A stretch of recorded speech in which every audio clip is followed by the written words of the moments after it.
Professor Vivaldo, há poucos dias atrás, a companhia aérea Delta Airline anunciou que vai utilizar a inteligência artificial para precificar as passagens, né?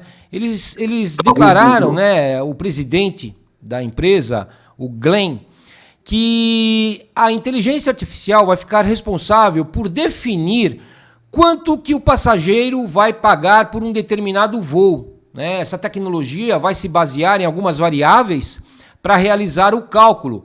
Por exemplo, variáveis como demanda, horário, época do ano, preço do combustível, dentre outros fatores, né? Como que o senhor enxerga isso? Você acha que demais companhias aéreas devem adotar esse modelo?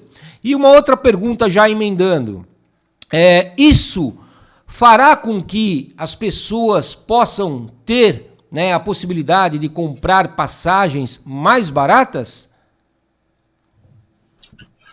Olha, Fulvio, como regra geral, eu percebi pelas declarações do presidente da Delta e por algumas notícias a mais adicionais veiculadas pela imprensa americana, que o objetivo da Delta, apesar de todo açucarado para a apresentação, é maximizar a rentabilidade.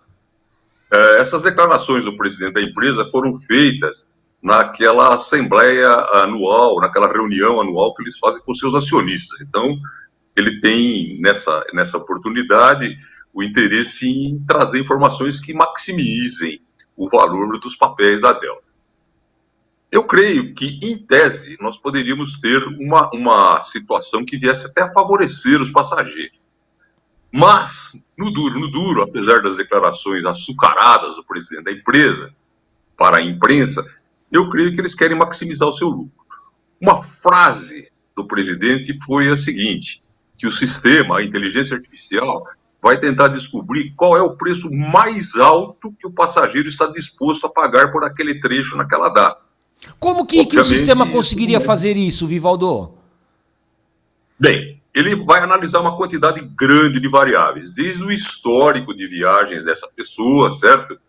Desde o destino, se a pessoa está indo para um destino turístico, está indo para um destino de negócios, até condições de tempo no destino, condições são esperadas, né? Passando por variáveis como as que você colocou, o preço de combustível, notícias de interesse ou desinteresse dos eventuais passageiros. Enfim, analisar um conjunto imenso de informações que um analista humano não teria condição de fazer.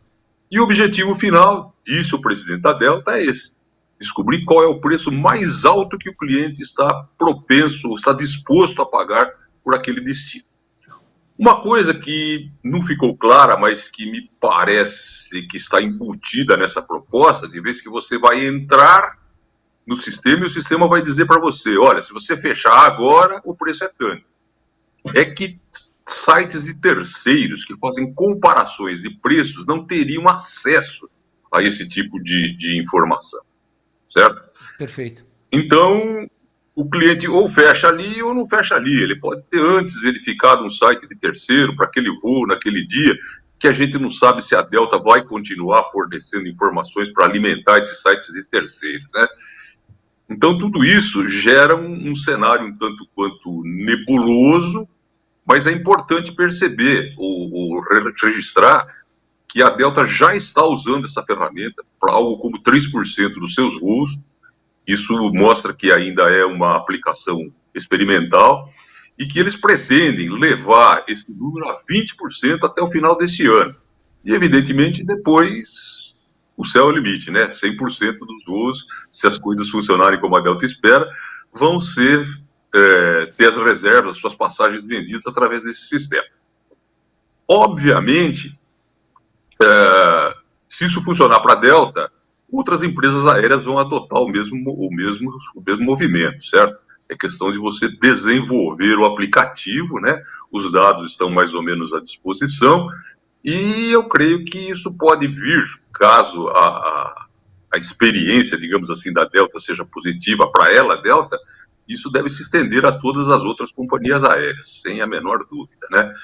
E nós, simples mortais, passageiros, estaríamos sujeitos a pagar mais caro pelas viagens que nós queiramos fazer. Essa é a minha visão nesse momento, certo? Ou nós, passageiros meros mortais, teremos a possibilidade de pagar passagens mais baratas, o que eu acho um tanto quanto meio não plausível. Difícil, muito difícil, muito difícil. E a gente, independente desse uso de inteligência artificial, eu já vivi mais de uma vez experiências do tipo: deixa eu entrar na companhia aérea X para ir para tal lugar em tal horário, tal dia e tal horário. Ele me dá um preço, daí eu entro numa outra companhia, não gostei daquele preço dado pela primeira. Quando eu volto lá, o preço já não é mais o mesmo, tá?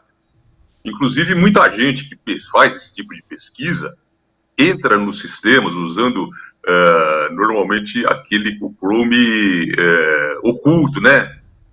Que não identifica quem está acessando, porque essas pessoas suspeitam que a companhia aérea já registrou, opa, fulano de tal, né, já fez uma pesquisa aqui, não fechou, daqui a alguns minutos ele voltou, é sinal que a situação lá fora, os preços lá de fora são maiores que o meu, então eu vou ainda dar uma aumentadinha de leve, né? Então, muita gente que faz esse tipo de pesquisa usa aquele modo de pesquisa anônima, né, de acesso anônimo à internet, normalmente através do Chrome ou de outra ferramenta qualquer. Então, eu acho que, mais uma vez, parece papo de estudante de 50 anos atrás, né, mas mais uma vez o poder econômico está nos espezinhando, certo? Você ouviu aqui na Educa Web Radio Ciência e Tecnologia com o professor Vivaldo Bretternitz.